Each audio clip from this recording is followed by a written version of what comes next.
Okay, looks like we're on. And I'm even a couple minutes earlier than I said I would be because, well, I'm here. So why not? I just got done chasing yet another chicken off my deck. It's those doggone golden comets. They're so naughty. I got two little openings off the deck so the dogs can get out there and, you know, do their thing out in the yard. But those two chickens have figured out how to get up there and then get into my pots on the deck, which is super annoying. So what do I got? Oh, okay, whatever. I just realized I got uh, notifications coming in on YouTube, and I usually don't get those. I don't remember. I don't remember getting those before. So yes, shalom, hello, hola, bonjour to everyone out there. And yes, I like to start about 15 minutes early. So if you're you're coming into the replay, skip ahead about 15 minutes or so when I get to the actual topic. I like to come in early so we can get a little housekeeping done and give people time to get at least a few minutes to get notified. I know some of you don't get your notifications until maybe an hour into it, which is super frustrating, or maybe never get them, but that just gives people a little bit more time and a chance for us to say hello and to talk about a few things. And one of the things that I want to bring up, I'll probably say this again at the end, is that for those who are wanting to at least send funds to help with the efforts in North Carolina and all the surrounding areas that were affected, and I highly recommend going to the link I put at the top. Let me put it in here again. And that is to the Grindstone Ministries. They're one of the more trustworthy sites. They've been down there this whole time, physically helping, financially helping, doing everything they can to help these people. And I know for a lot of us, especially some of you who are in Canada or on the other side of the world or on the complete opposite side of the states, it can be difficult to be able to get there physically. I know Patrick was even talking about taking his heavy equipment and being able and driving all the way over there. I'm like, wow, that'd be a super, super long trip. It would take him days just to get there.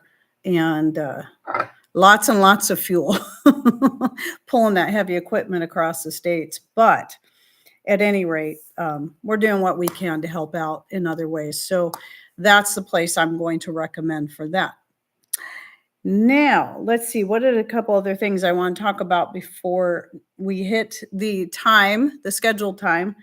And one is, let's see, I had somebody this morning, it was either this morning or yesterday. I usually try to stay away from my email and YouTube as much as possible, as far as YouTube, the business side of YouTube, on Saturdays. But somebody sent me an email wanting to order some skin cream. And when I sent them back a question about how many they wanted, their email came back to me. And what I could see in there was, or the email I sent them came back to me. So I'm hoping they're watching this because I don't know what to do. It looks like their inbox is full. So people, if you're expecting answers to emails, you got to make sure you clean out your inbox, your spam folders, all this stuff, because what's happening is you used up all your memory. This was specifically an iCloud address, which I don't use. So I know you have I think iCloud is pretty limited. So, but I don't know. I don't use it. So anyway, just look into that. And if you email me and you're not hearing back from me, there's several reasons why. One is because of that. I try to email back and it bounces back. Or your email ends up in spam, and unfortunately, I miss it. Usually what I try to do before I clean out my spam is I skim through there to see if there's any actual emails and not a bunch of spam and scammers and whatnot promising me, $5 billion. Sometimes, I try to look for those and make sure they get into the inbox, but sometimes I don't see them until I already have hit empty trash can, and then my eyes happened to fall on one. I'm like, oh no, there it goes. And I didn't see the address. So yeah, just try again if you don't hear back from me within a week, especially if it's in regards to something really important or product information and so on. So that was one of the things that I wanted to talk about there. Let's see, was there some other housekeeping related items? Oh, just a reminder that I am also on, I mean, I don't expect everybody to be on all social media platforms. I know everybody expects me to do it, and I keep saying, no, I'm not going to do it. I don't have time. So trust me, I understand. But I am spread out a little bit for the sake of the people who are either on Twitter or X, formerly known as Twitter, people who like Facebook better, or people like Instagram better. I'm on all of those. And yes, I got my Facebook page working again, thankfully. I don't know what happened. I was just completely locked out of there for some weird reason, but I went in there today just to check and I'm like, oh, look, I can get in here again. Okay. That was weird. So yes, you can find me. The social media links to the different places I'm at are always in the description box below all videos, including the shorts. And but also on Freesteading, though I very, very rarely ever post there. It's just another thing I just don't have time for, but I like keeping these options open for when I have an important announcement to make, especially if it's in regards to YouTube and I don't know what's going on with my account because, they keep just stomping me down. They really don't like me. They like me enough to keep me up here, but not enough to, you know, yeah, let all of my followers actually see my content. I've figured out it's been about 2/3 of my followers get my content hidden from them in various different ways. It's different for each person. Some people just simply get unsubscribed every day on a daily basis. They subscribe, they get unsubscribed, and I can almost see it happening when I watch my analytics. I'm just like, man, I wish they would stop. I don't know why they want to keep this up, but whatever. So anyway, that's why another reason why you want to try to, if you are on any of these other social media platforms, or if you're not, at least sign up for one. So you can always have a way to be updated on what's going on. This is also why I've had a Rumble channel for a couple of years, at least. It's been at least 2 years, and I've been putting videos up there on a regular basis. So same videos I put up on YouTube, plus a few more that are not allowed on YouTube. So if you're already on Rumble, please subscribe to me there. Yes, it'll look like I have 2 channels. You can subscribe to both, but the one that has the picture of the sign that, let's see, it's not the one here. It's the other one. It's the one my daughter-in-law painted that just says Rain Country. That's the one where you're going to find all the playlists, the one that has the most subscribers. So that's the one you're definitely going to want to follow, but you can follow either because the videos show up on both. It's just you only see the playlists on the one. And let's see. So there's that. But yeah, you'll want to make sure because it's hard to say what's going to happen here because it's just getting harder and harder. I keep working harder just to be getting less and less views and having more and more of my content hidden from more and more of my followers, which is very frustrating. It's like, you go to your full-time job, you start putting in extra time and extra effort only to get paid 1/3 of what you were once getting paid. I don't think very many people would be happy with that, but I keep doing it because I like doing it and I want to be here. And yes, so I'm here. So what time are we at? We're not at noon yet, noon my time. And let's see, I don't know if there was any other, so good afternoon, my crooked little homestead. And let's see who else is in. Hi, Rhonda. I swear I either miss you all the time and you are commenting or I'm just not seeing you as much. Let's see. And yes, hello, everyone coming in. I recognize pretty much most of these names. And there was something else I was going to say. Oh, yes. So once I get into the topic, I'm pretty much just going to go through my spiel. And then I will try to get over here and look for questions if anyone had questions. So make sure if you have any questions for me, put them in all caps. That'll make it a lot easier to see. Kathleen, thank you. I was just like, man, all of my old moderators are never here anymore. So there's one. I've got one. I'm thinking I might have to set up a couple more moderators at some point when I remember. So that is, if you don't know what a moderator, they get the wrench. They get the power of the wrench, which means they can bonk somebody over the head if they get naughty and hide them or whatever from the chat, which is always nice. So far, we've had a very civil chat. Everybody's been cool. Nobody's coming in here just to be a troll, at least not that I've seen. And then also, if I get questions that I've missed, I'm going to try to get in the habit of going back over the show later and see if there's any questions in the chat I may have missed, and I'll try to write them down. And that can be something I either approach in the next live show, in the next Monday, this and that I shoot, or even do a separate standalone video on it, or all of the above. Who knows? Okay, let's see what else in here. Can you over dehydrate food and burn it? Yes, it depends on the food, and sometimes and most often your settings. The higher your setting, the higher your chances of actually burning it, which is why I prefer, no matter what it is I'm dehydrating. If I'm dehydrating meats, I never go above 125.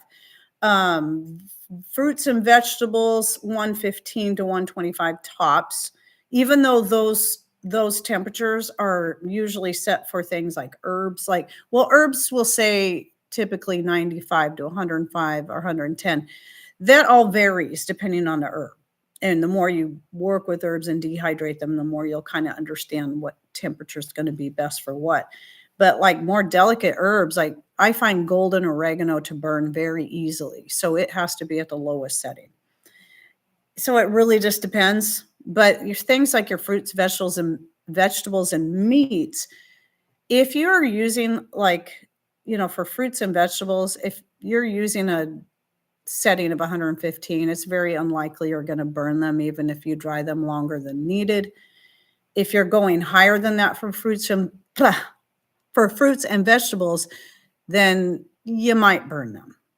And then if we're using like a Nesco with the plastic trays, sometimes even going all the way up to, I got to where I almost never would go as high as 125 in that, because it would cause my plastic trays to warp, which told me, well, that's kind of hot. And what is it doing? What kind of gases is it making and getting into my food? So I don't know. I just stopped doing that with a Nesco. Now I'll do that with my Casoris because they have stainless steel trays in them. I'll go up to 125, but again, only with meat and certain fruits and vegetables. So let's see. We're almost, we got 3 more minutes. Let's see what else we have. Do you know the strength of your wine for tinctures? Not exactly. Yes, please click thumbs up. Thank you. You can measure. You can get like a hydrometer and you can measure the alcohol percentage. You have to take the measurement. What is it before you add? I can't remember. I've done it once, but before you ferment it, and then again after it's done fermenting, and then you compare the differences, and that gives you an idea what your alcohol is. I just go by taste and smell. I'm like, this one's pretty strong. I'll use that for tinctures. And then if it's more mild and it has a great flavor, I'll save that one for cooking, for serving, whatever. So yeah, but I don't keep track of the exact. Yes. Well, thank you for being thankful. I do enjoy doing this. So let's see. I try to keep my own time. I'm trying to stay organized, people. I don't want my live shows to get too insane. I mean, if it's fun, yes. But I mean, I don't want to get so sidetracked that the people coming in to see a specific topic aren't getting annoyed and saying, I hate live shows. I was like, why are you here then?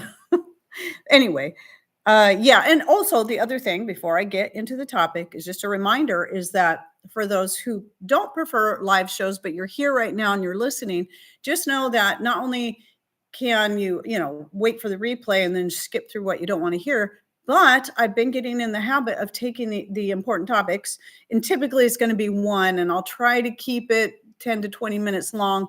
So it's a little more abbreviated. I'll edit out all the excess stuff, all the fluff, all my mistakes, and then add in some images to make it more interesting, make it more like my other standalone videos. And then I'll publish that in the following week on a Wednesday or something. So that way it kind of appeals to everyone. They can still kind of see what was talked about in the live show and just get the meat and potatoes of the whole thing. So what are we looking at? My clock still says I got 1 more minute. So I'm going to wait 1 more minute and make sure that we get as many people in here as possible. I know I could wait a whole hour and people will still be saying, I only just now got my notification, because that's the way it works. I tell you, Rumble's the same way. I don't get notifications of videos that have published until like 1 to 2 days later. It's crazy. I don't know why that is. So, okay. It is 12 p.m. according to my clock, Pacific Standard Time, just in case people are confused. So let's get to the topics. So what I'm going to do is I'm going to talk a little bit about what I've talked about for many years and many, many videos, but just giving, I know there's always a lot of new people and even people who've been around for a while that may just, or been preserving food for a long time that may just want to get some new ideas or kind of learn how other people do things and kind of weigh out what they decide is best for them. Because one thing I will never do is I will never tell you there's only one right way to put up food. You should only can your food. You should only freeze your food. You should only dehydrate. You should only freeze dry, blah, blah, blah. I'm not going to tell you that, because that's just simply not the case. It's going to be different for every single person according to the amount of space you have, whether or not you even like the food preserved that way, and what's available to you, your resources, and so on. So when I first got into food preservation, I did start with canning. Like most people, we start with canning. I didn't have a dehydrator at the time, but I had a large pot and I could water bath can quite a few things that I would like to put up, like my homemade salsa, fruits, usually it's peaches is the fruit that I'm most likely to can, because Patrick just loves having canned peaches on hand as a treat. That's a dessert for him. So he might eat half a jar, maybe a third of a jar for a dessert after dinner. Not all the time, but sometimes that's what he does. So I like to have those, and that's his favorite when it comes to canned fruits. And then let's see, I have done some other ones like blackberries and apples. I wasn't really thrilled with. I did it for the sake of having an easy apple pie. I wasn't happy with it, but that was just me. And let's see what else. And plums. I like the plums. Patrick's not as big into the plums, but I did some really beautiful red plums several years ago. I mean, they just turned out so pretty. And if this is the edited version, you should see a picture of those plums right here. But unfortunately, you're not going to see it in the live. So canning is a really great place to start, and water bath canning, pretty much anyone can do that. I mean, even if you don't have a pan that's specifically called a water bath canner, you can just use a really big pot. What I did, because I didn't have the rack to go on the bottom, because one of the things when you're water bath canning, you need to have something on the bottom to protect your jars from too much direct heat so that they don't crack. What I did back then, because it was all I had, was I would take, this was usually when I was doing jams and whatnot, I would take a rag or a kitchen towel and fold it up and then lay it on the bottom and then put my jars on top of that, so that at least that gave a little bit of buffer.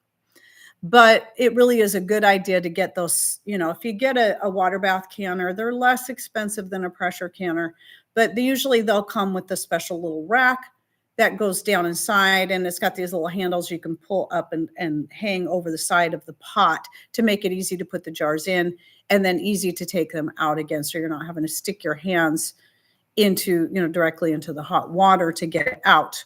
Unless, of course, you have a jar lifter, which is Definitely a handy thing to have, which again, that was one of those things I didn't have for a long time. And I was just doing the best I could with what I had.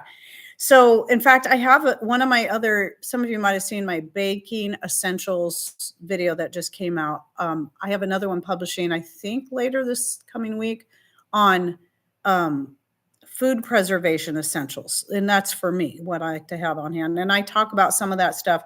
A jar lifter, a magnetic lid lifter, those aren't essential. You can survive without them, but they're definitely nice to have. So then with the water bath canning, let's see if I had any other points on water bath canning. So, and for those of you who are new, water bath canning is anything you can do with anything that is a high acid food. So fruits, salsas, usually salsas are going to have lemon or lime juice in it. So they're going to add that acidity to it. Even your pineapple zucchini, because you're adding not only the juice, but also some lemon juice to it to raise the acidity and the sugar. So you can, the sugar and the acidity do help preserve it and prevent botulism. And so what else? Jams, syrups, juices, and the like.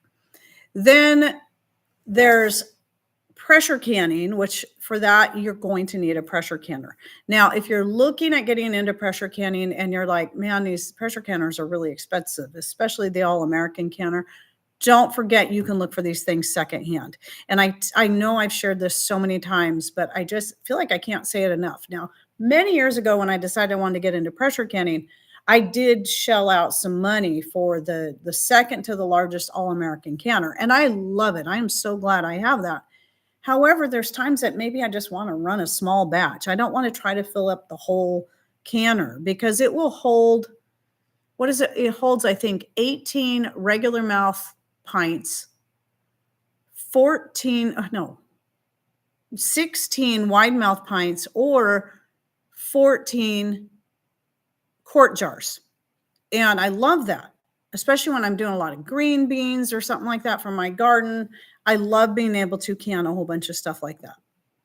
And that you only are going to do with the pressure canning as far as the stacking goes in that, because you can't get the water and the quarts. You can't get the water above the jar level. So, because when you're water bath canning, you need your water about that high above the jar level ish.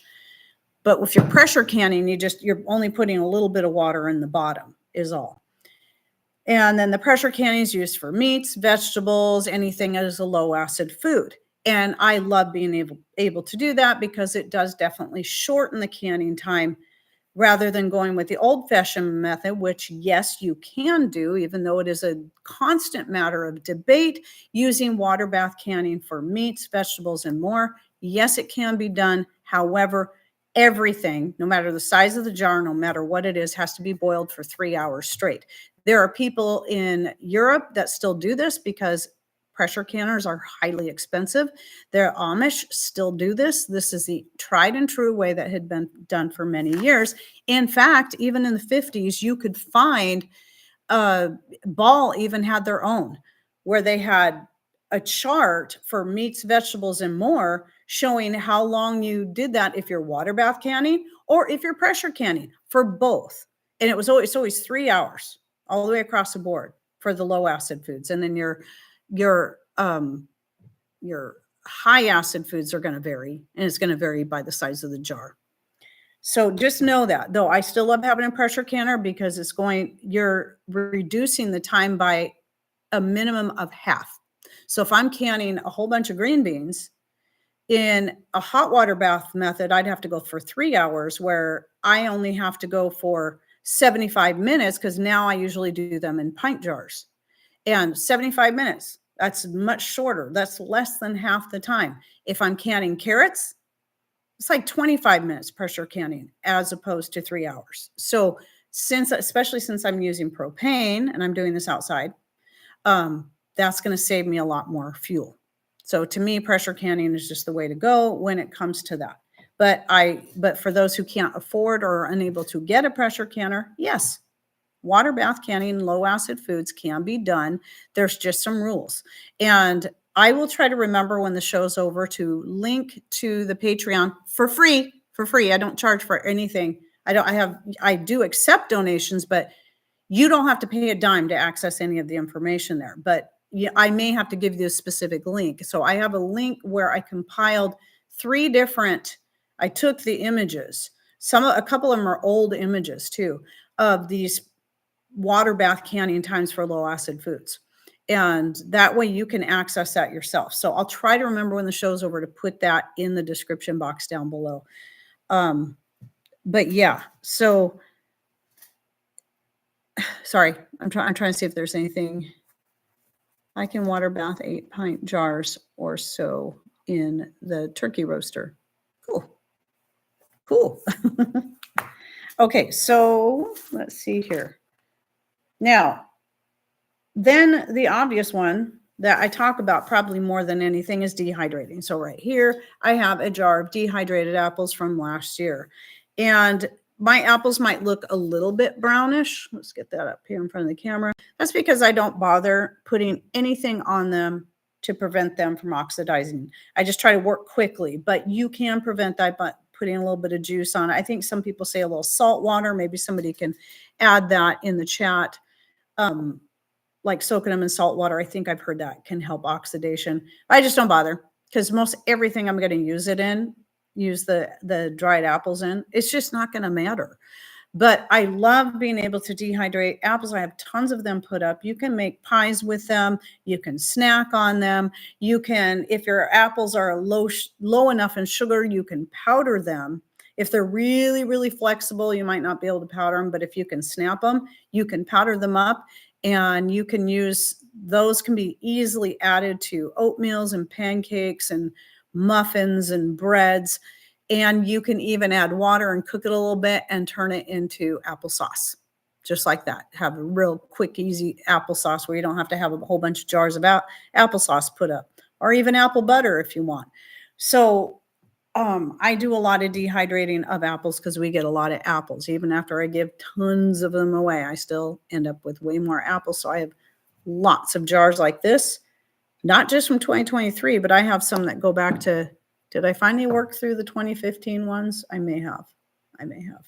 But yeah, you can make all kinds of desserts. I even make one, and I did a video on this years ago, where you just take the apple slices, cook them in a little bit of juice or just water, add your, cinnamon, sugar, whatever you want, just get them nice and soft, and they make a great topping to put on pancakes or waffles.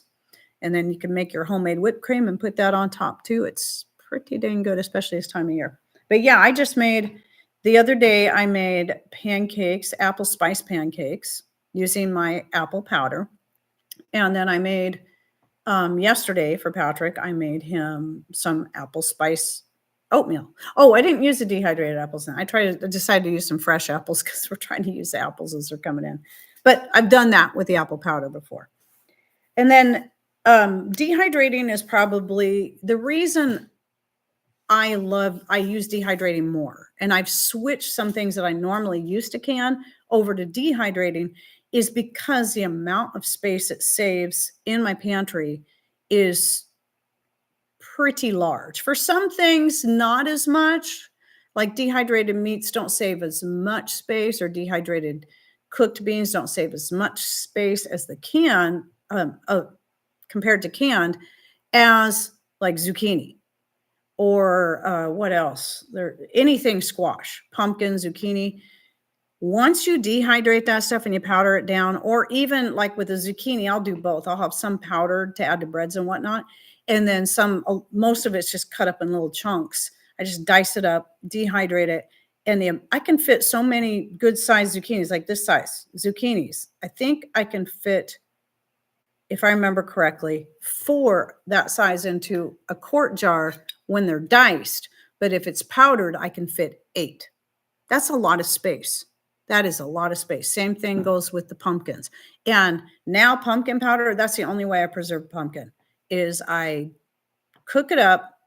And I have a video on this too. You can always look it up, and I'll try to remember to add it later. But I cook it up, scoop it out of the shell, spread it on my trays, dehydrate it until I can, do this with it and it just breaks up. Then I powder it, and then I store it in jars, and it's great. It's great. I can do the same thing with pumpkin powder like I can with the apple powder. I can add it to pancakes and breads and cookies, like the iced pumpkin cookies, and to the icing that goes on the iced pumpkin cookies, or make a pumpkin bread. Or even if I'm just in the mood for one of those, I can make my own pumpkin spice latte by putting in the powdered pumpkin, some organic half and half, and whatever spices I want to throw in there to my coffee. I just make it real simple. It is so delicious. Oh, and maybe either a little bit of maple syrup or my homemade spruce tip syrup. So there's so much you can do with a lot of these dehydrated goods. Now, there's some things I don't prefer dehydrated as much. Like this last year, I decided to dehydrate up all of the green beans I harvested. And I kind of wish I wouldn't have. Now, I like dehydrated green beans when I'm putting them into soups or anything I might be cooking for a day or two. That I don't mind, but I've tried several different ways of using them, like rehydrating them and using them as a side dish. And they're just, I don't know, they just never are quite right. So I don't care for those. So canning is my preferred method when it comes to green beans. But when it comes to cooked beans or chili, I'll still can some for real simple ease of use, especially like a can of chili that I can send with Patrick when he's on a long road trip. He probably won't be going on as many now that his father's passed away, but I can send him a jar of that chili. And if he absolutely has to, he can just eat it right out of the jar with a spoon. But I can also dehydrate chili and have it take up a little bit less room. And I don't have to make so much chili at a time that I'm getting enough to fill up my whole canner. I can just make however much I want. And then whatever's left over, I can dehydrate, vacuum seal in a jar, meat and all. Yes, of course. And as long as it's vacuum sealed, that stuff's going to stay just as good as it was the day you put it in there, years down the road. So I really like dehydrating that. Now, the other thing now I'll have a lot of things, I'll do both. Like carrots, I like to have canned carrots. I like to have dehydrated carrots.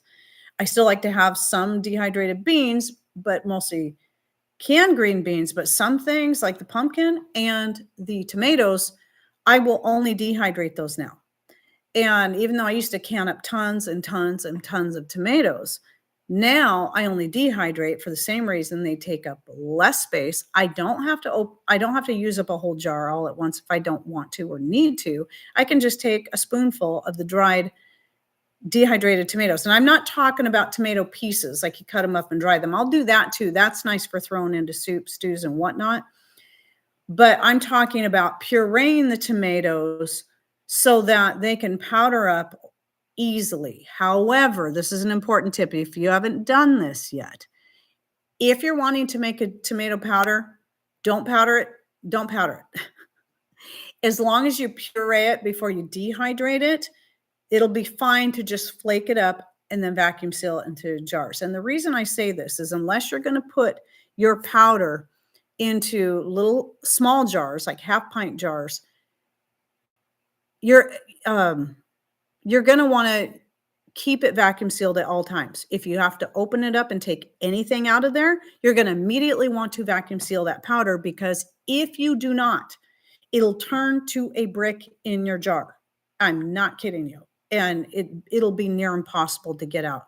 You may have to soak it in hot water and basically just throw whatever away. Well, I suppose if you put hot water in there, let it soak, you might be able to use it for a sauce or a soup anyway, but it could take a while to get it all out. It is, yeah. So I never powder it. I just flake it up with my fingers, put it in my jars, vacuum seal it. And then I don't even have to vacuum seal every time when I'm working through a jar. I just work through it. And I don't have to vacuum seal it in between uses because it's not going to clump and harden the way the tomato powder will. So you learn these things as you go. So I'm trying not to read too many comments until I get to the end of my spiel. We'll save that for afterwards. So those people who just want to get to the point.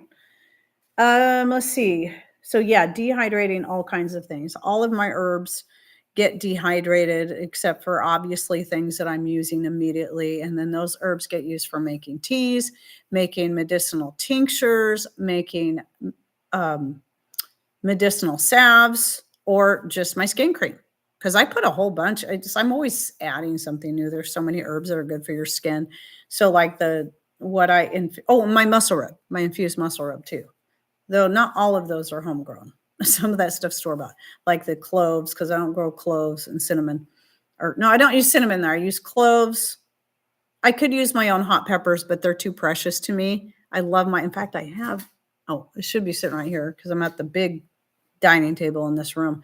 I do have a little bottle of my hot pepper from my Chinese 5-color pepper that I powdered up. Oh, love that stuff. It's so spicy. So I don't like using that in muscle rub because I like to save that for my food. So I'll use store-bought organic. I can get it from Azure Standard now, red pepper flakes to infuse in my oil. But at any rate, so yeah, these herbs get used in so many things. And my skin cream, I wouldn't even remember all the different flowers and herbs I use in there, but a couple of them are comfrey, plantain, dandelion flowers, calendula flowers, honeysuckle flowers, pansies, if I'm getting enough of them. Oh my goodness, I'm forgetting a whole bunch of stuff. Camellia flowers, there's a lot. There's a lot. Red clover. So many herbs out there that are great for your skin. You can make your infused oil out of just one of them if you want. But anyway, dehydrating. My top favorite way for a lot of things, simply because of the space it saves, and it does have longevity, especially if you vacuum seal. You keep it in a cool, dry, well, if it's vacuum sealed, it should stay dry anyway. Keep it in a cool place with minimal light, very, very minimal light, and it's going to last just as long as what they claim freeze-dried food lasts. So, I mean, you just have to remember with freeze-dried food, they're always gonna, when they're trying to sell you a product, just like any company, they're going to really exaggerate the claims. So, but leave out certain details like which vitamins are they actually measuring when they're comparing the difference, like how much more nutritious this is than dehydrated foods. They don't usually tell you that. But I've looked into the science of this. And then the same thing goes with the very nutrients that you might save in freeze drying are going to be lost as soon as you cook that, because those are the nutrients that get lost first, like vitamin C, vitamin A, as soon as it's exposed to heat. So even though I dehydrate at very low heat, so I'm, comparatively, and that's the other thing is they're comparing a high heat dehydrating to freeze drying. So obviously you're going to lose even more nutrients doing that than if you're dehydrating at a lower heat. And again, they're only really comparing a couple of the vitamins, but you're always going to have all your minerals, all your carbs, all your fat, all your protein, whatever the food is. And all your fiber, all that stuff's going to stay. That stuff doesn't get lost through heat. So anyway, but as far as the longevity, having something vacuum sealed in a jar that's been dehydrated is not going to last, it's not going to shorten life any more than taking a home freeze-dried foods and vacuum sealing them in jars. If you're going to lose nutrients by doing this over time, you're going to lose the same nutrients in the freeze-dried foods that you vacuum sealed and put up in jars. It's going to be the same because they're still going to be exposed to a certain amount of light and heat regardless. And then again, if you're going to cook them, you're going to lose those anyway. So there's that. So as such, I personally do not own a freeze dryer and I'm not interested, but if you have one, please do not be offended. Some people really, really like freeze-dried foods and like the ease of using them. Because I will say, when it comes to rehydrating freeze-dried foods, in a lot of cases, not all, but in a lot of cases, freeze-dried foods will rehydrate faster. So they might be the better choice for if you're taking those camping or hiking and so on. And if you like the flavor and texture of them, you might prefer that over dehydrated. So there's nothing wrong with that. If that is what suits you, then sure. But I always recommend, I was going to get to this later, but no matter what food storage preservation method you use, you should always sample it first. Sample a little bit of dehydrated stuff first. Like, you've already got your dehydrators, but you've never tried dehydrating green beans or snow peas or pumpkin or eggs or milk or whatever. Sample it. Just put a little bit. You're dehydrating other stuff. Take one of those trays and put a little bit of maybe a few different things on there, depending on what it is. And then you can sample it, just like I did with the avocado, to see how it would turn out. I was surprised to find out that little bit of avocado I put on there dehydrated up nicely. It actually powdered nicely, but it tasted terrible. So I'm glad I only sampled a little bit. And no, it wasn't that it was a bad avocado, because I ate the rest of the avocado fresh and it was delicious. It was one of the best avocados. But once it was dehydrated, it didn't turn out very good. Well, I've heard other people say they freeze dry avocados and they turn out really, really good. So, but to me, that's not enough of a seller for me to want to invest in one of those. It's like I can live without avocados. They don't grow around here anyway. So I got to start. This is the other thing. I got to start thinking about more and more about foods like pineapple, bananas, and stuff. I'll stock up on freeze dried stuff from another company, or dehydrated from another company, because they don't grow naturally here, or buy some and dehydrate them up myself. But eventually, if that stuff runs out and I don't have access to that stuff anymore, I can't grow it. So I got to be thinking about all the things I would need to put up to make up the difference of not having all that tropical fruit and vegetables and whatever that just won't grow here. So that's the other thing, always got to consider when you're doing this. There's nothing wrong with putting up what you can, why you can, to add more flavor, more diversity to your food storage. But there could come a time where you're just limited to what you can grow in your garden and what you can forage. So, okay, I'm not done talking about methods. So we also have the fermenting. Now, I don't do personally, though I do love some fermented foods. I love my kimchi when I'm in the mood for it. And I have a video even where I show making kimchi out of dehydrated cabbage, onions, and more. It can be done, and it turns out pretty good. I like both fresh and dehydrated. They have different textures to them. So I'd probably just depend on my mood, but I'm glad to know I can do that. But I don't typically ferment foods for a longer term storage, though you can do that. I personally don't feel comfortable keeping my fermented foods in most cases, unless it's my wines or meads, or vinegars, in my pantry, not stored in the refrigerator. That's just me. I'm probably just being a little too extra cautious on that. But typically kimchi is not, I used to make kimchi the old fashioned way, the traditional way, where you actually kept it in cold storage, like in a refrigerator. The Koreans, I don't know if they still do this, but they used to bury it down in the ground where it could stay the coldest, and then leave it in there for up to 6 months and just let it keep fermenting. But I go now for the shorter method, using my fermentation starter, and it's ready in just a few days. But that I still will store it in the fridge. I store now the things I do ferment for long term is garlic and onions. I know there's got to be something else I'm forgetting. Now that's more long term. And I've had stuff like that sitting in my fridge for years and have it still be good when I finally get to the bottom of the jars. And that's a nice way if you're wanting it to have it in a little more of a fresh form rather than dehydrated or canned. So that's always an option. And I like having that option, that fermented, garlic and onions, usually separate, because I have jars of fermented garlic and jars of fermented onions in my fridge right now. But a lot of people will use that a lot of people will just ferment everything, and they'll store it on shelves in, like, a lot of people would do like a root cellar or something where it can at least stay a little cooler. Part of my issue with fermented foods with storing in a pantry isn't so much that I'm scared they're going to go bad. I'm more concerned about them bubbling over and making a mess in my pantry or blowing up or something. So that's just me. So now let's talk about, let me look and see if I've done any of these. I want to make sure. I can't even read my own handwriting. I have the handwriting of a serial killer. Look at that. It's terrible. I have terrible handwriting. I can write neat if I want to, but I think it was my 8th grade teacher made me start printing again because my cursive was so bad. Well, my printing started out nice, and then it got as bad as my cursive.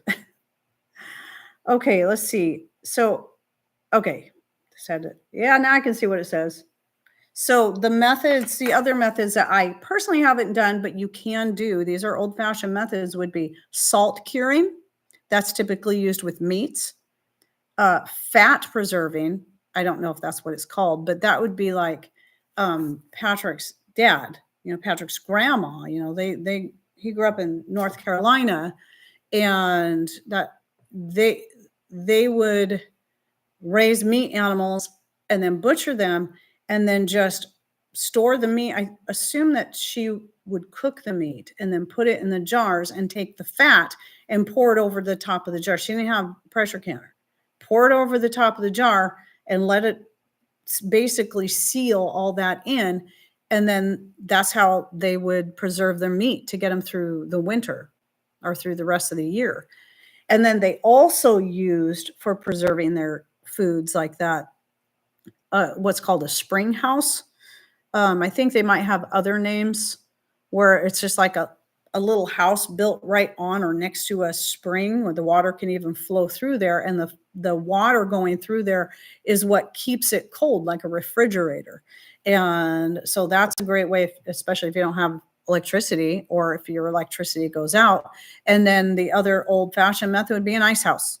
Having an ice house. Of course, that's not going to work in some certain places, but if you live in a place where you can go chisel out some big blocks of ice from the local creek or, the local pond or lake, then you can make an ice house. So, if you've ever gone through, like, especially Farmer Boy in the Little House on the Prairie series, I love that book. Read that to my kids when they were younger, and we all loved it. So it just the whole, the way they did everything was it was so cool to read about. So I'm going to be reading that to my grandbabies too. And then let's see, what else did I not say? And then smoking. This is an old-fashioned way of putting up meats, is smoking the meats.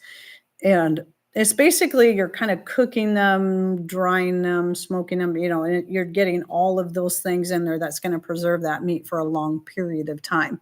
And just remember, I know there's a lot of people say, oh, you can't dehydrate meat and store it. You can only freeze dry it or you can only can it.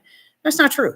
I mean, they were putting up the Native Americans, up in Norway. There are different places that they have been putting up drying meats, not always smoking them, just drying them in the sun and then saving that to get them through the winter, whether it be fish or elk or buffalo or whatever it was. So dehydrating meats is like the oldest form of preserving meats, the oldest, at least that I know of. I mean, they weren't canning back then, and they most certainly didn't have electric dehydrators and freeze dryers to do all that. So yes. Now, that covers all the methods that I've done and a few old-fashioned ones that I haven't done. And, guys, if you're not doing it already, please throw your suggestions in here. Hopefully I'll get a chance to read them. And let me see. I wanted to make sure I mention again the fact that you don't want to forget before you try anything new for the first time, before you go, boy, that pineapple zucchini really sounds good. I think I'm going to can up 24 quarts of it. Don't do that until you make a little bit of it. You don't even have to can it. All you got to do is cook up a little bit of it, try it, see if you like it. If you say, wow, this is incredible, then go ahead and go for it. But you don't want to do something like that and find out you and your family hate it. So, and I've made that mistake before, just like I did with the green beans, thinking, oh, these will be great. I know I at least like them in soup. Well, it's going to take me a long time to work through all those green beans. So, yeah.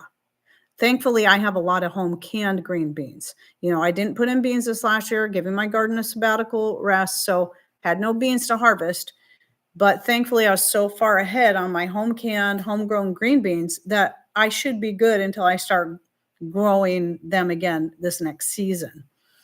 So now I'm going to be looking we're done with that section. So if you guys are, who just came in here to hear that, then we're going to move on to questions and whatever else I feel like talking about. I do want to mention again, I'll put that link in here again to Bear Independence Grindstone Ministries. Let's see, paste and send. If you're looking to try to help out with the victims of Hurricane Helene, and that is probably one of the safest, best resources you can go to. Don't send your money to the government. They're just going to take it and use it however they want. I mean, we've already seen, if you've been paying any attention, how little they're doing to help. So it's taking real people to help, and that's if they're even allowed to help. It's such a shame what's happening, but this is where we have to step in.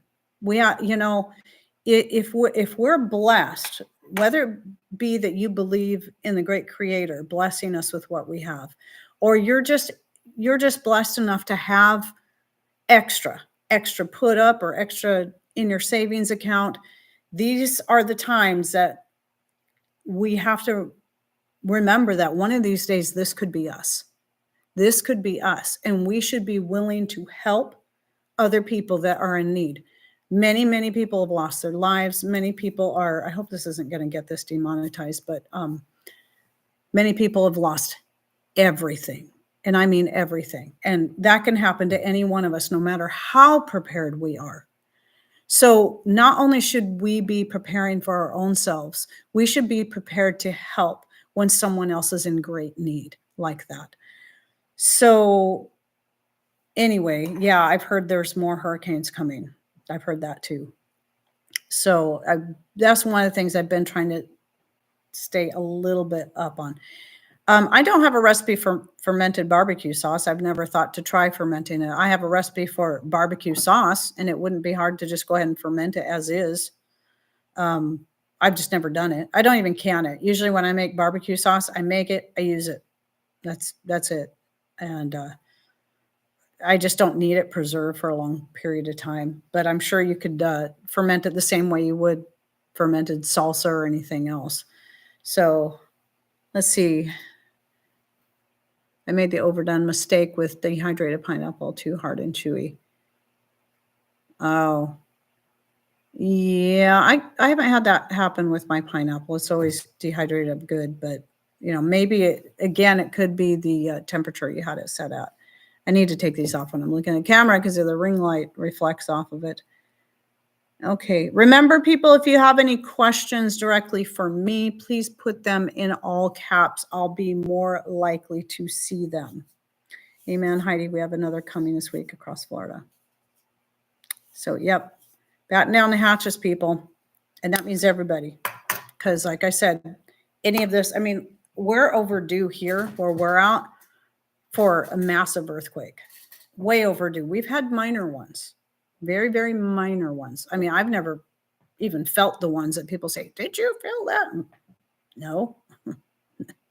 How did you? I don't know. But at any rate, anytime. And I have no guarantee that everything I've put up, especially things in jars like this, no matter the precautions we've taken, I had a video where Patrick made those wooden pieces to go across our shelves to help hold things in. I still, if this earthquake that when it finally hits is as massive as they're predicting, we're talking about geologists. We're not talking about just the random conspiracy theorists. We're talking about actual geologists that have worked around here and told Patrick directly, if it's as big as they're saying it will be, chances are none of my jarred stuff are going to make it, which is also why it's important to diversify your food. So even though I try to get away from storing a lot of stuff in plastic and Mylar as much as possible, food stored in plastic and Mylar, rather that won't shatter in an earthquake, are still going to be edible. Whereas food that's been stored in jars that has shattered, that's not edible because you have no idea if you're going to get all the glass shards out. So diversifying your food is important. And that means, try all the different methods. Oh, I forgot to mention freezing. Freezing is still a good, viable method especially if you have a backup power source. So we have a few, so we're good.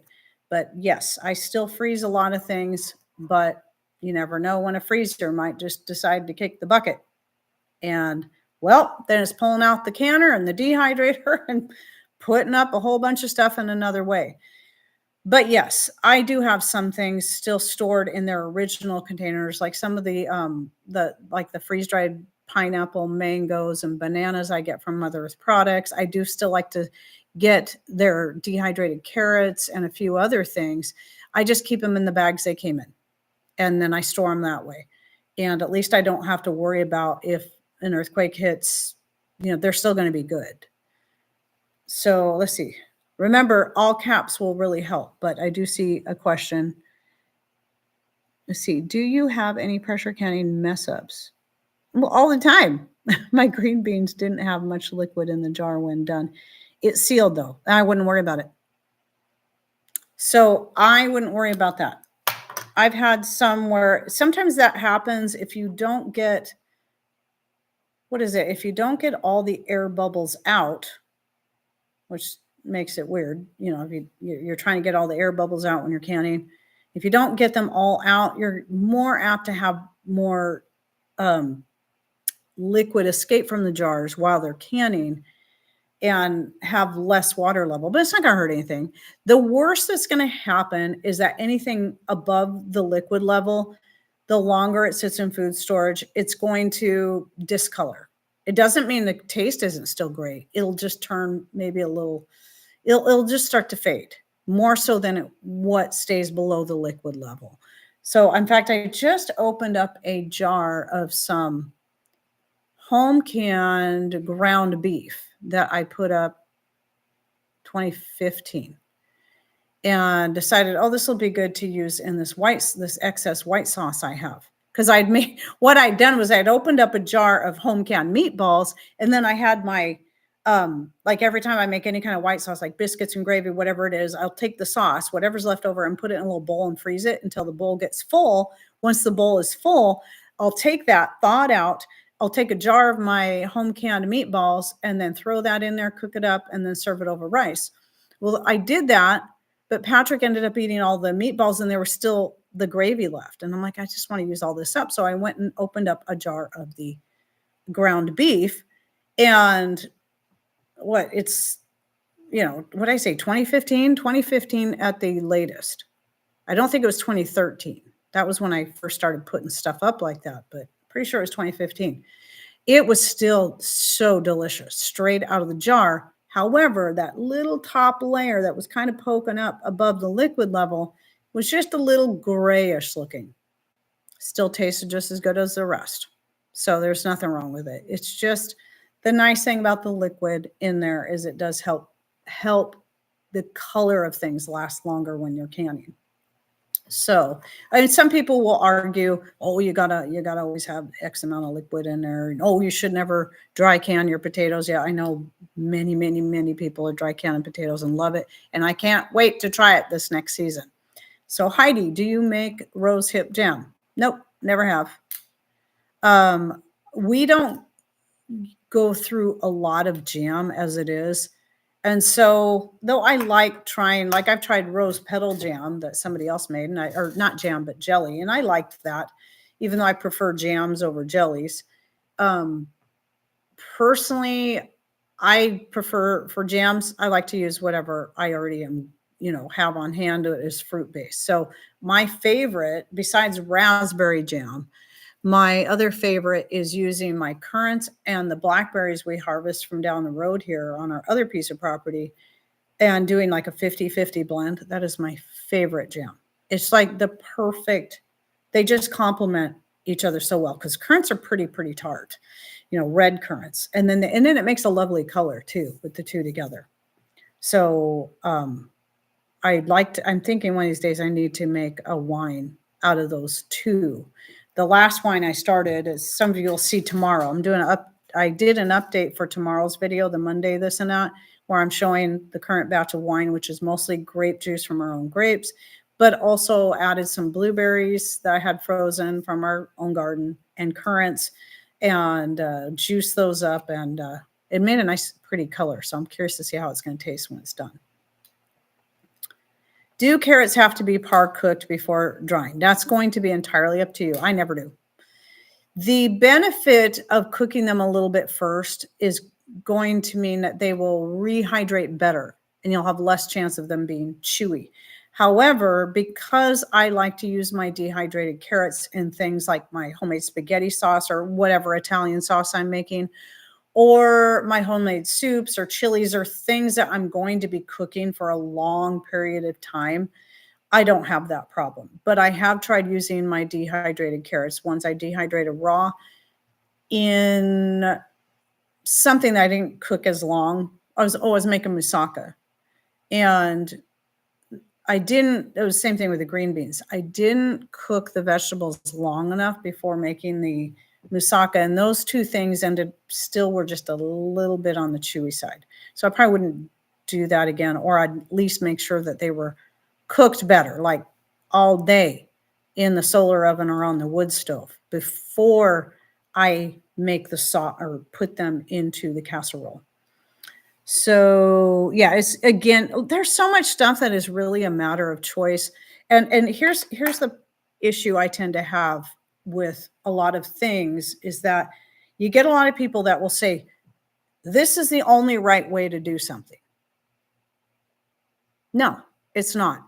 And you shouldn't buy it just because your favorite YouTuber, even if it's me, even if it's Mary's Nest, even if it's whoever, just because for them, that's the best way. That doesn't mean it's the best way for you. I'm not saying that Mary's Nest does that she says that her way is the only way. I've never heard her say that. I'm just using her as an example because she's a great lady and she has a great channel. But I know there are people that will try to convince you, whether it be they have a YouTube channel or some kind of blog site, that there's only one way to do something, but there's not. It's always good to just find all your options. I mean, look at other ways to do things. If you want to blanch everything before you dehydrate it, then do that. If you like it better, some people prefer it. Some people claim it holds the color better. I personally haven't seen that it necessarily holds color better, though there's very few things I've blanched first. Let's see, what did I do? Oh, the first time I tried dehydrating rhubarb, I blanched it first. Following instructions I came across, I'd never do it again. Never again. Because it made the rhubarb stick terribly to my trays. Of course, I didn't have the silicone back then. And you know what? It's just extra time that is absolutely unnecessary. I can dehydrate rhubarb and I can use it in whatever and not have an issue with it. So in fact, mostly what I do with the rhubarb, because it doesn't have any sugar in it, it dehydrates, or not only does it dehydrate up really well, it powders really well. And you can take that rhubarb powder and put it in anything that you need. Like, let's say it's an apple pie. And typically you're going to add a little lemon juice, but maybe you don't have lemon trees. So lemon juice isn't something that's easy for you to come by, but you have rhubarb and it grows like crazy for you. You can dehydrate it up, turn it into a powder, use that in your apple pie. That's what I do now. And I love it. You can add it to, your fruit crisps, your jams or whatever, just to get that tart flavor in there. Smoothies, whatever. It's great, but don't blanch it. It's too messy. You're better off just for that, cut it up. But unless you want to, of course, unless you want to. But yeah, certain vegetables I would say are better, might work better for you if you blanch them first. Potatoes do need to be, if you don't want them to turn black, they do need to be cooked first before you dehydrate. Otherwise, they'll turn black when they're dehydrating. Though somebody else shared with me something about how they don't bother cooking them first. They dehydrate them raw. Maybe that's where I heard the salt water soak. Maybe? I don't know. I haven't tried that. Maybe I should try that with a little sample, and see how that works. See if I can just take a raw potato, soak it in salt water, and then cut it up, soak them in salt water, and then dehydrate them and see if that works without them turning black. Because that'd be interesting to find out. So I did everything the way I seen my grandma and mom did them till I got convinced it wasn't safe, and on and on. Now I see that it isn't, it just isn't true, and I have stopped being so paranoid. Thank you for sharing that, Lisa. Yes, that's the problem with the more current day and age is there are so many voices out there trying to just fear monger about everything. And it's always botulism. And botulism is one of the rarest things. And all the time, without, and a lot of times not even explaining that botulism cannot survive in certain environments. Certain environments, yes, but it's so incredibly rare that it happens. And I did a video years ago and I actually looked into it. Okay, first of all, what are the chances of getting botulism from home canned foods? And went to, like, I think it was FDA or some .gov site that tells you how many people contract botulism from home preserved foods every year, how many people actually die from it, which is pretty much none. It's so incredibly rare. And it's rare enough just to get botulism from home canned foods anyway. And then I started doing other comparisons, like what are the chances of somebody dying from a flying champagne cork? Guess what? Your chances are higher of dying from a flying champagne cork than from getting botulism and dying from that, from your home preserved foods. You're far more likely to get something like E. coli from store-bought foods. Think how many people have gotten E. coli from packaged meats and salads that they bought in the store that they thought was safe. They trusted whoever with that. How safe was that? Far more likely to get that. Far more likely to die from a lightning strike. So it shouldn't be paranoid. Does it mean that we just stop being careful? Well, of course not. We got to still be careful. We got to still take precautions, but we also have to understand that everything we've been made to believe in the more recent years is not necessarily true. And you also have to realize that everybody has something to sell you. So if they can sell you on buying a pressure canner because you won't have to worry about giving your family botulism, then that's going to be the argument they're going to go with. If they can sell you on buying a freeze dryer by convincing you that you're going to lose all your nutrients unless you freeze dry your food, and that the shelf life is 25 years or more, they're using some extremes, that might have a little bit of truth to them to sell you a product. So you got to look into all of this. And again, and I just got done. Well, no, I'm not done editing it. I'm editing in the other room a video that I just shot on taking making sure you vet all your information and taking your own personal responsibility, because that's going to be my catchphrase from here on out. Personal responsibility when it comes to research. Don't believe everything you hear, especially if it's a new concept and you've never heard it before.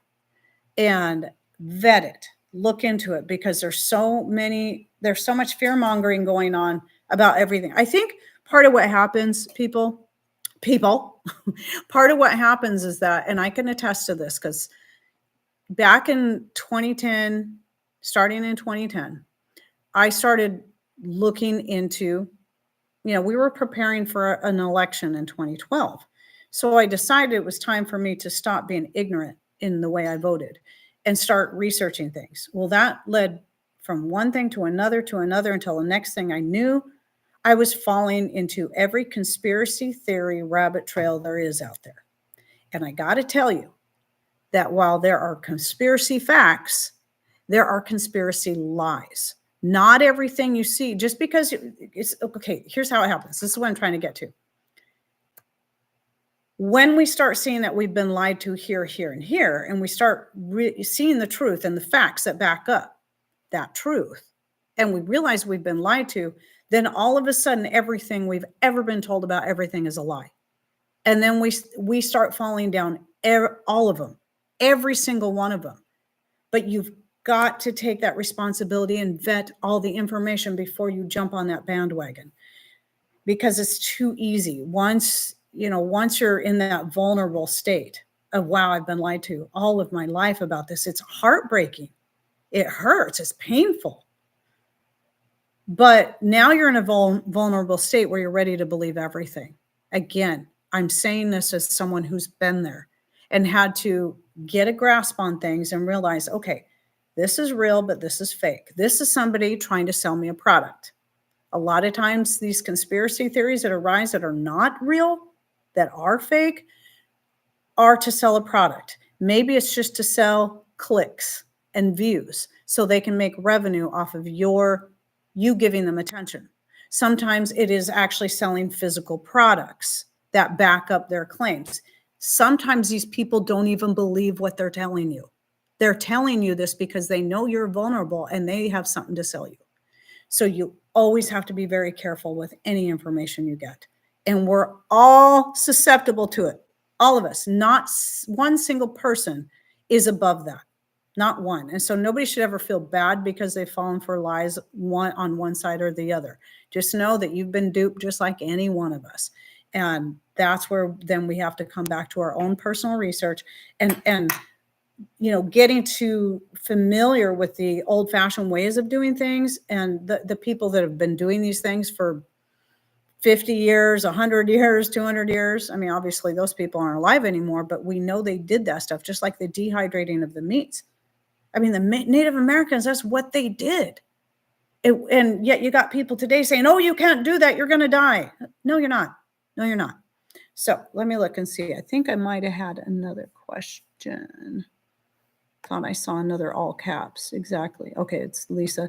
Exactly. I talked to a lady who used to be an inspector of food for USDA, and she is who told me to stop being paranoid, that I took more chances with what I buy in the store than what I'm producing. Yes. Thank you, Lisa. Thank you for putting that out there. Yes. And yeah, that's through my research, that's what I've come across. And I've seen that, Veronica, I don't know if that was you that asked that earlier, a steam canner. I personally have never used one. I guess I assume that a pressure canner is basically the same thing because it does produce steam, but it must be something different. I'm not familiar with that. So hopefully somebody in the chat, or even if you're watching this later, somebody in comments below the video can, Yep. Tammy Hill. Yes. That was where good old Dr. Paul cured me of my apathy and my ignorance of a lot of things. That's what I like to say. It was quite the thing. What really irritated me was when a certain other political candidate, I think in the last election, stole the whole, revolution thing from the Ron Paul campaign. That was irritating. Nothing new under the sun, though, I guess. I mean, even the same symbol, exact. It's like, are you seriously? Okay, then. But yeah, so after that, I was pretty much done with candidates. Okay, I'm trying to see. I don't think this is moving on me. I think because I scrolled up. There we go. There's Kleenex, as Patrick would call her. You've probably been in her the whole time. I'm just now seeing you. Okay. More like a water bath, right? So the steam canner, is that what you mean? Is more like a water bath?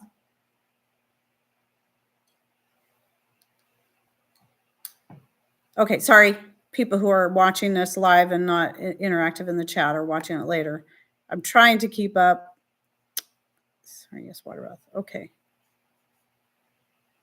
Okay, so I'm trying to see if there's any other questions. All right, I don't know that there was any. Let me double check on my notes and see if there was anything else specific. I might cover a few things again, like I covered in the beginning, in case some people missed it. But like, don't forget that, because I never know what's going to happen to my channel here on YouTube. Don't forget to, if you don't sign up for things you don't have just because of me, but if you already have like X, formerly known as Twitter, Instagram, or Facebook, which actually I don't think my Facebook link is in there anymore. I took it out because I kept giving up on Facebook and then kind of going back to it and using it again as at least a backup place where I can make announcements. And then Rumble, I'm on all of those places. So especially for Rumble, that's the one place I can put my full length videos. On Instagram and X, I'll put a lot of the same shorts you'll see on YouTube are on those two places. I don't get paid for those, but hey, they're there. So you can still, if something happens here on YouTube and maybe for some reason they've just kind of stomped me out of existence, because, I still kind of am a little concerned that's going to happen by the way I'm seeing stuff. You have other places you can find me, at least for now. So Rumble, X, Instagram, and Facebook. And if that happens, I'll try to be more active on some of those places and maybe even freesteading. I need to get my Facebook link back in there now that it's working again. For how long, I don't know. It's so strange. See, can I pressure can on a wood burner stove?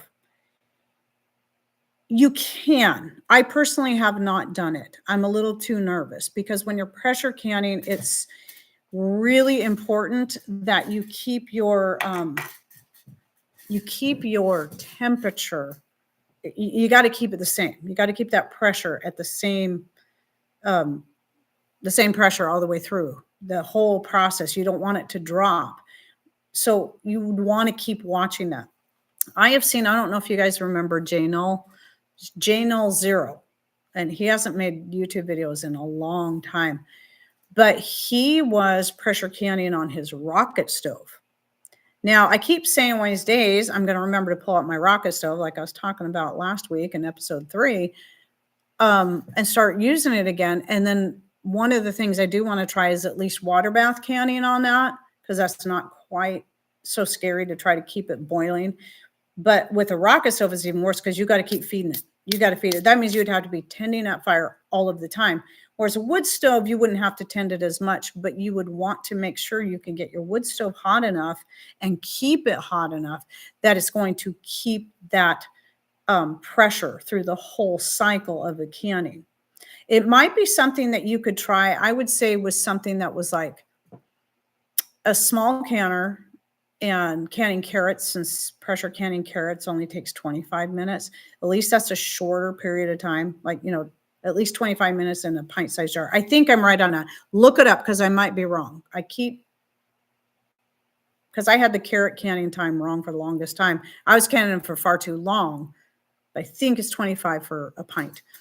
And sorry, I keep bumping this. I would say try it with something like that where you don't have to like babysit it for as long.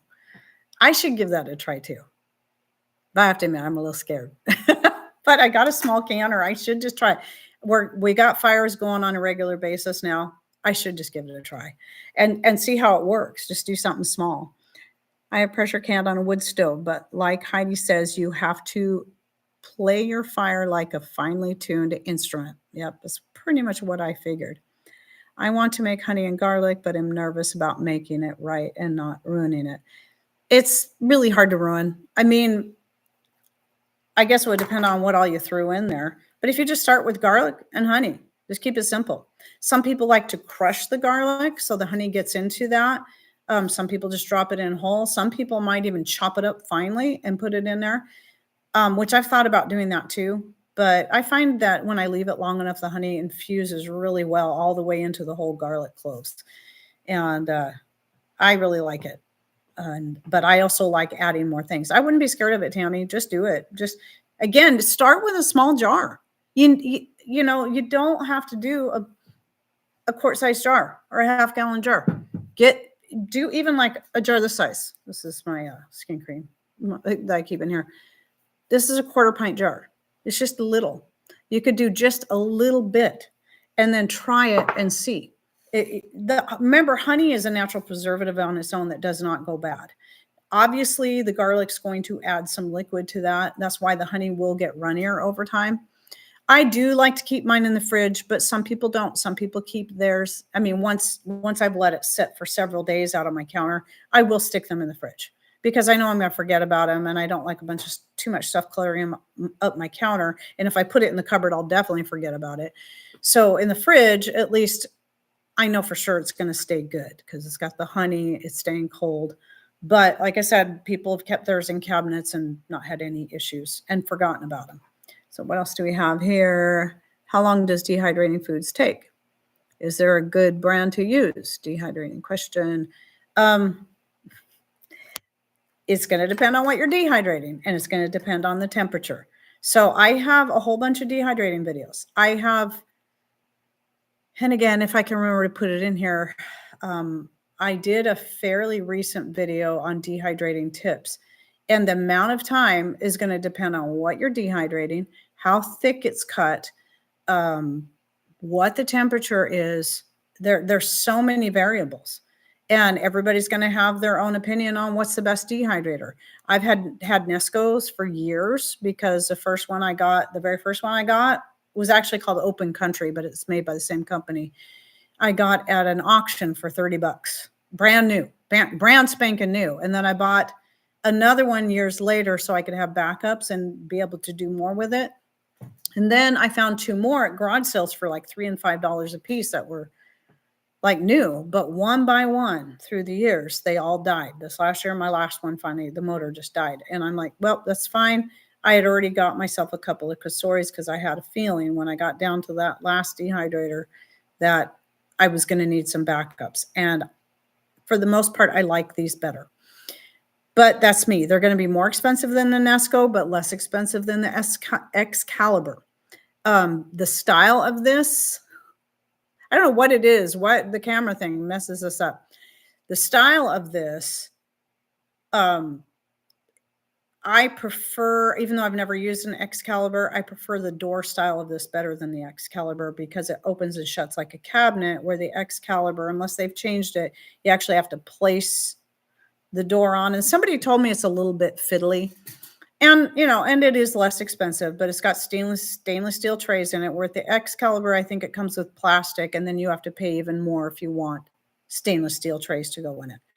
So it's a matter of choice, though. The one nice thing about the Excalibur, it is mostly, not 100%, it is mostly made in the US, whereas the Cosori is sadly made in China. But that's what you're going to find. Anything that has electronic parts and stainless steel, most everything like that is going to be made in China. That's just the way it is.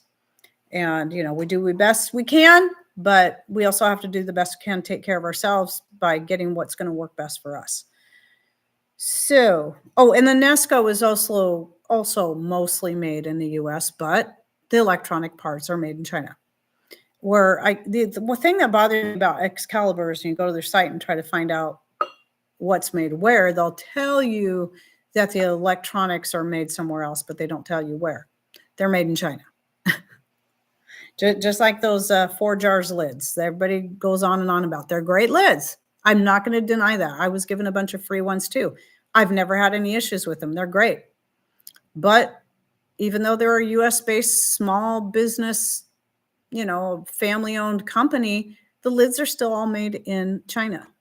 Even the Azure Standard jars, as much as I love Azure Standard, the Azure Standard jars are made in China because it's simply getting harder and harder and harder to have places that aren't going to cost, or to make your own factory where you can manufacture these things in the United States without it costing an arm and a leg. So that's why you're seeing this happen so much. It's just the sad state of affairs. Now, Lisa Emerson, she has an Excalibur. She loves it. But if I didn't have it, I would get what Heidi has because of the price. There you go.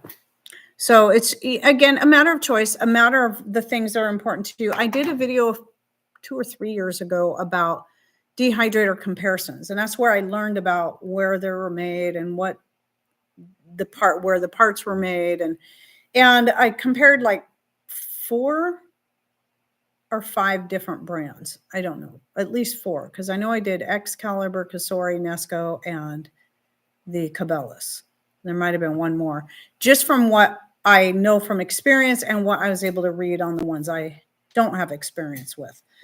So you can look that up. I think it's called Shopping for Dehydrators or Dehydrator Comparisons. Now that's electric dehydrators. And then I have a video about all the different off-grid ways you can dehydrate. And where I talk about using my wood stove dehydrator that Patrick built. And that gets used all through the wintertime as long as we have fires going for dehydrating whatever. red onion skins or onion skins, period, that I can powder up and use in my granulated onion. Whatever I'm able to do there. Or I can use it on top of the wood stove for making jerky and more. Sorry, my throat's starting to get itchy because it's been over an hour. And I shot 2 other videos today. So my nodules are saying, hey, we're about done here. You're going to need to finish up. So I want to see if I have, see, the honey and garlic changes visually and in flavor. Right. Yes.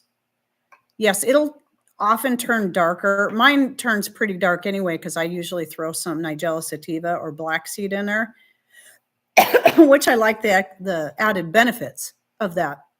But that's going to make it turn darker.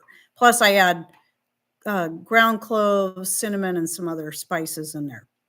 But even on its own, it does turn darker. Honey generally will turn darker as it ages. Okay, I'm getting itchier by the second. I'm going to have to get off of here. So sorry I couldn't stay longer, but I know if I keep going, I'm just going to keep coughing. I know the signs, been dealing with them for years. So I'm going to go. And I hope you all enjoyed the live show for today. This is episode number 4. I don't know what next week's going to be. Hopefully I'll do one next week. We'll see. I have some ideas. I'm brewing on some ideas up here. And then you can also watch for the the chunk that I take out and edit that I'll be publishing in about a week and a half. All right, everybody, take care. God bless. Love ya. And thanks again for stopping in. And I always forget how many different buttons I got to press to get out of here.